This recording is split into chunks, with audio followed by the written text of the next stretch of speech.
I recently visited the ancient city of Petrint in southern Albania, and when I was there seeing the ancient site, something that stood out to me was the gymnasium dedicated to Dionysus. When I was there, I was struck by something that I haven't really thought about before.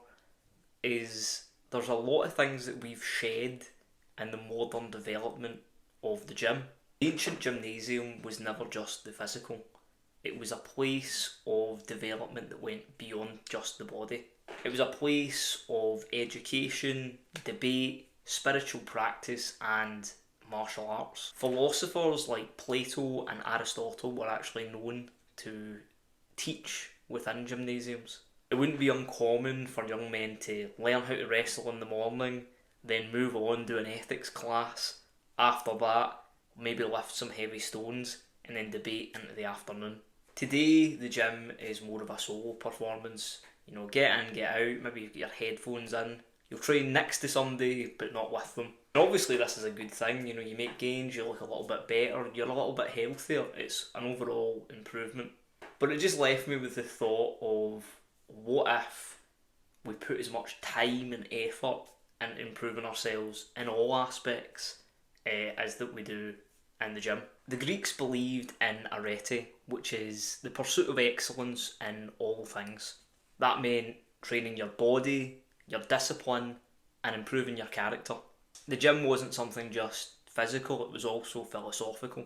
The idea was that your strength was kind of tied to a certain responsibility to your city state, to be, you know, an overall well-rounded person, so that you could be useful to the city in all aspects. So why is any of this important?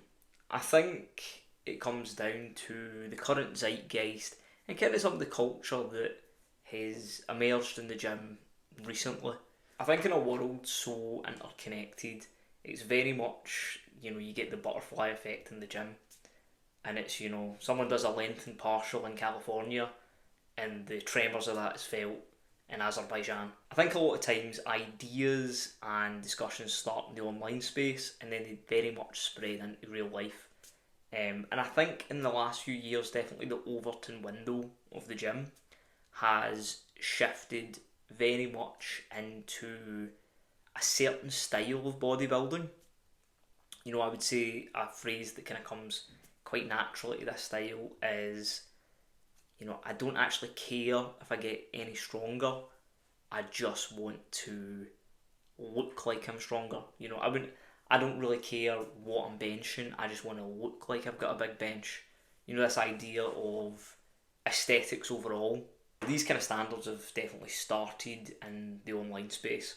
And I would even say, you know, obviously that idea of gymflation, what was impressive 10 years ago is not considered impressive today. What's a good physique 10 years ago is not considered a good physique. But I definitely see that spread in to real life. I think with such a kind of rich culture and legacy from the original gymnasiums to what we have now, I think there has been something that's been lost along the way. And I think this ties into kind of two other issues that have emerged in the last few years. I think one of the big things that that's come up in the last few years has been the idea of like loss of community in the modern day. And I know that a lot of people will say, you know, my gym is absolutely a community, and there are some, you know, you probably find that in a lot of, you know, specialised gyms, you know, more kind of hardcore bodybuilding gyms, more kind of niche strongman, CrossFit, whatever, high rocks. You'll probably find that community in there. And I think that's kind of a revival of the original idea of the gymnasium. But I see many people that are funneled into, you know, the commercial gym space. They get in, they get out. It's a hobby for them to have, but they're still kind of lacking something in there. And I think that original idea of the gymnasium of being this place of education, ideas, improvement in the physical, you know, even down to doing martial arts, like all of that encompassed, this one place, this one-stop shop of just self-development in every aspect. I think that's a really powerful thing. You know, it's a place of not just the physical, there's even kind of a religious aspect to it. And I imagine that people in this time would have absolutely been part of a community by having their membership. An unfair criticism that hits many lifters when they start out in the gym, or maybe first 6 months in, they're seeing their results, they're really enjoying it, is, oh, the gym's just your personality, you've just adopted this new personality and it's just about the gym, do you care about anything else, blah blah blah. And I think a lot of times people say that and it's completely unfounded. It's often levelled by non-gym goers to gym goers, and it's sometimes a reflection of just their own insecurity. But time to time, and you probably have seen it yourself, is you maybe meet someone that kinda has done that. They maybe didn't start out so confident, maybe they're in a rough spot in their life, and the gym was their way out, and they just doubled down on it to the point. I've met many people, and I'll not name names or give too much details, but I knew this person that was an alcoholic, and they had got into the gym, and the thing was they were just hitting the gym like 4 hours a day, 7 days a week, constantly. All they would really speak about was the gym. Everything would centre around the gym.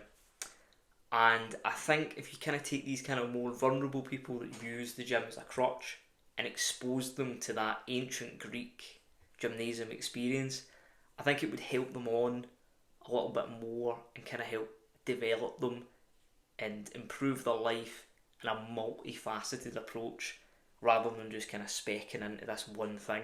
I think having that option there is really good. I think as well, when we come into these kind of conversations, people will do what the current zeitgeist is, and I would say that there's probably loads of people in the gym right now that just want to be a little bit healthier, a little bit more athletic, look a bit better, have these kind of smaller goals. I think you get a lot of people that are really influenced by like what's going on at this moment in time online, and I've definitely met a lot of people that are over specialised. They've went out the gate and they've maybe got no ambition to be a competitive bodybuilder, they've got no ambition to be a competitive powerlifter. They want to be a little bit leaner and they want to be a little bit fitter, but they're maybe diving into like a super specialised programme, super specialised nutrition plan, and sticking extremely strictly to it. And if it makes them happy, if that's like what you genuinely enjoy, you can do that. But I've met a lot of people that are doing that and think that that's what you have to do, and are not necessarily enjoying it, and could probably get the exact same results or better or more at least like well-rounded results by doing something different. But because that's the current conversation, they have just kind of stuck to that and believe that that's the gospel truth and that's what you need to do. Whereas I think when you just have this idea that's open, kind of improving yourself in every aspect, not just in the sense of muscular appearance, maybe your muscular strength, maybe a little bit of fitness, maybe a bit of like athletic power, and then as well going beyond that, transcending the physical and looking at improving the mind. That would probably be more helpful to Gen Pop, the average Joe, than the kind of current conversation. I don't think training like this is going to save the world or whatever, or that it's the absolute gospel truth, or it's the only thing to do. But I did think it was an interesting conversation to open up, approaching training with the idea of balancing all things and kind of approaching every single aspect of yourself and trying to continually improve. But let me know what you think. Do you disagree with the video? If you do, let me know. If you like the video, please like the video. If you've got an idea for a video that's coming up in the future, or something that you would like to see, please drop your suggestions. And if you enjoyed the video, subscribe, click on the bell notification so you can stay up to date with the latest ones.